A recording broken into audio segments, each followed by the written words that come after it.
All right, this lesson learned is an embarrassing one and a costly one.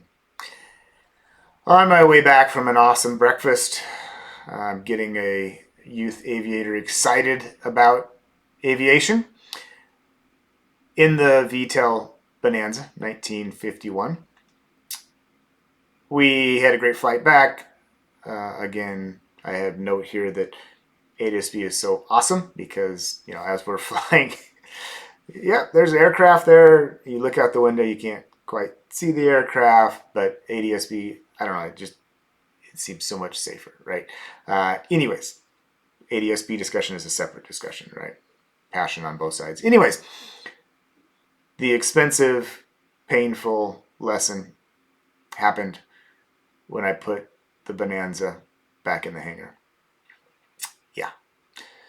So this hangar is a hangar I'm not really familiar with, but the back of the hangar gets smaller. So basically just the tail section fits in that part of the hangar. And as I was pushing the aircraft back in, I was watching each wingtip, making sure it was going in, looking at the back, making sure it was lined up. And kind of at the, towards the very last part of pushing it all the way back in the hangar, I wanted to move it a little bit more so it was a little more centered. Wings have already gone in. So I turned the front wheel a little bit and to align it. And right after I turned it about 2 seconds later, boom, it stopped. Wings didn't get hit. Oh, crap.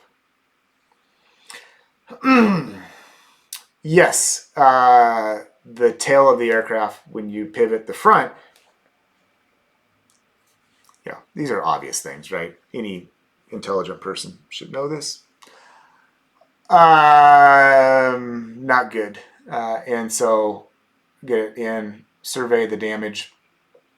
And if you don't know by now, 70-year-old aircraft parts, especially a Ruddervator, which is the VTEL on a Bonanza, is a rudder and an elevator. So it's called a Ruddervator.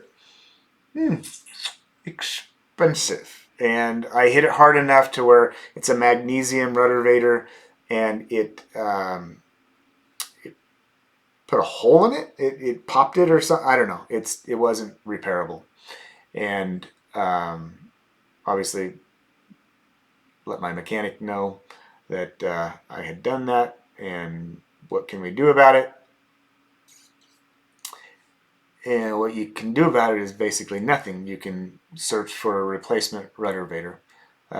Do you know how hard it is to find a replacement 1951 C35 right-hand Ruddervator?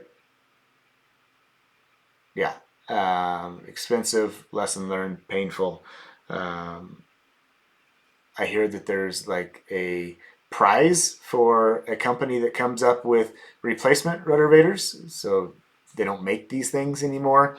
And luckily, I was able on eBay to track down a uh, a Ruddervator from another, matching serial number, year that was shipped to me, but it wasn't cheap. And then there's an AD on the horn that connects it to the tail, and you need to replace. You don't want to do the. I think it's 20-hour inspection on that. You want to do the